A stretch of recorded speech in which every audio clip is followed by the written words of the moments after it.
On August 3rd, 1990, just after Iraq invaded Kuwait, that because this threatened America's control of the Persian Gulf, Iraq had to be resisted and driven out of Kuwait. But then he tried on a whole series of different explanations as to why we had to use force. In his first speech on August 8th, he said it was to protect Saudi Arabia's oil. How long will you keep American forces in Saudi Arabia, and why not use them to drive the Iraqi troops out of Kuwait? Well, as you know from what I said, they're there in a defensive mode right now, and therefore that is not the mission to drive the Iraqis out of Kuwait. You just tell the American people what your specific military objective is? My military objective is to see Saudi Arabia defended. That's the military objective. But this produced a negative reaction from the public and from politicians and the press. So over the course of the fall of 1990, he kept changing the reasons.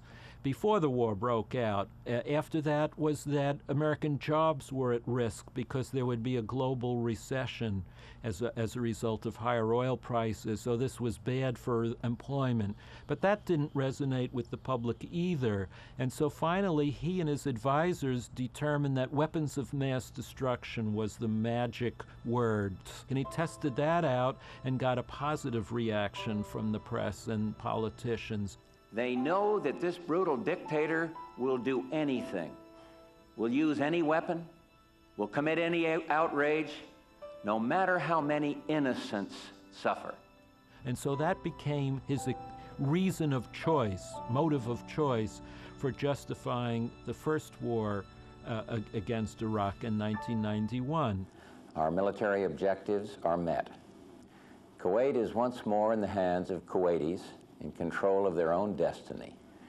We share in their joy, a joy tempered only by our compassion for their ordeal. And I think you see the same thing with this President Bush, of going from one reason to another over time, but never wavering in his determination to invade Iraq and to occupy it. I did confront one of the intelligence people that worked up there, a civil servant, one of the few, the minority of civil servants that worked in the Office of Special Plans. I said, you should know better than this. I mean, these talking points are exaggerated. They are propaganda points, basically. They really are so far removed from the real truth of the matter, and they're so engineered to promote the necessity of war when clearly that's not the case. And he defended that. He said, well, we have sources that you don't have. And as it turned out, Ahmed Chalabi was one of those sources, and now, of course, fully discredited. So there was a tendency to, for the OSP people to believe their own propaganda, I think.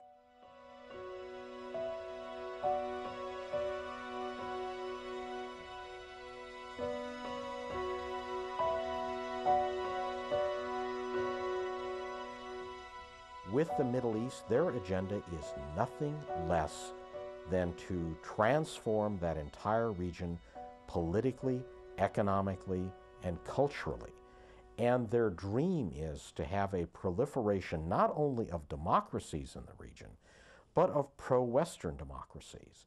It's the same objective, regime change in Iran, but the preferred objective is to try to tilt power in the country away from the right-wing clerics and to somehow orchestrate the rise of a pro-Western government by stirring up student protests and covert operations and political intervention of various sorts. The path is, first of all, to sell the American people.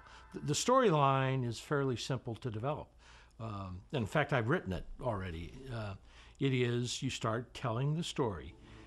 Iran is developing nuclear weapons. They already have chemical weapons. They have the means to deliver them.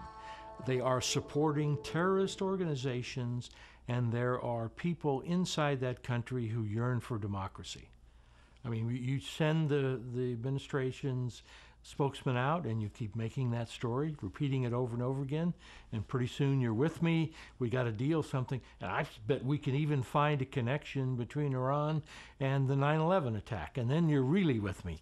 The United States stands with the students, with the demonstrators, with those in Iran who are asking for more rights, who are asking for freedoms, who are asking for a chance to join the modern world. Under one scenario, I think that the Israelis would tell the Americans that we're going to attack Iran regardless of what you want to do. You're going to get blamed regardless of what you do, and you might as well come in with us to make sure that the job gets done right. It might even be better, the Israelis would say to the Americans, that you should do it without us, so that you could preserve some degree of semblance of not simply being Israel's partner in the region, so that you're going to have some negotiating leverage left over with the Palestinian and other Arab states. We're going to change the government. We're going to keep the military this time, the regular army. We'll get rid of the Revolutionary Guard. We'll keep the regular army, then we'll get out quickly. The regular army will provide stability. We won't have chaos. The new people will be more democratic, supported by the regular army, and we're out of there in 30 days. This was done once before. In 1954, the United States and Britain engineered a coup d'etat in Iran to overthrow the government of Prime Minister Mossadegh, stirring up opposition movements, creating instability. Kermit Roosevelt, who was a CIA agent, was sent into Iran with a few $1 million. And he shelled out this money quite liberally to the right people, and he created a lot of turmoil in Iran, strikes and protests. And in the end, he made Mossadegh look unpopular to the world. The cameras were in there watching all these protests, and used that as an opportunity to bring the Shah of Iran back in. The Shah was in exile at that time, and they brought the Shah back in, and Mossadegh was overthrown, put under house arrest, where he stayed for the rest of his life under house arrest in a small town in Iran, and the Shah of Iran took over. That sent an amazing message to our government that one man with a few $1 million could do what armies had always done before, and we didn't need the armies. What the Bush administration wants are regimes in the Middle East that will guarantee a continued, uninterrupted flow of oil to the United States and the suppression of progressive, democratic sectors of Arab society that want to have democracy. It's a charade. Every year, Israel gets more than $2 billion in arms. Egypt gets more than $1 billion in weapons every year. Jordan gets a couple $100 million as well. If there's no conflict in the Middle East, what justifies this ongoing pouring of arms into the region to build up an arms race? Nothing. So peace actually is not in the interests of the arms industry. I don't think at all that terrorist acts are regarded as entirely negatively by our government. They serve many purposes, and specifically, they serve the purpose of rationalizing an attack on Iraq and bases in Iraq, which strengthened the actual terrorist network. We are not at war with terrorism. Terrorism is a tactic. We are at war with a group of radical jihadists who basically are willing to use whatever methods they can to get the United States to change its policies toward the Muslim world. He wants to get the Americans out of the Middle East because if that happens, he believes the police states that govern the Muslim world from the Atlantic to the Indian Ocean will fall without American protection.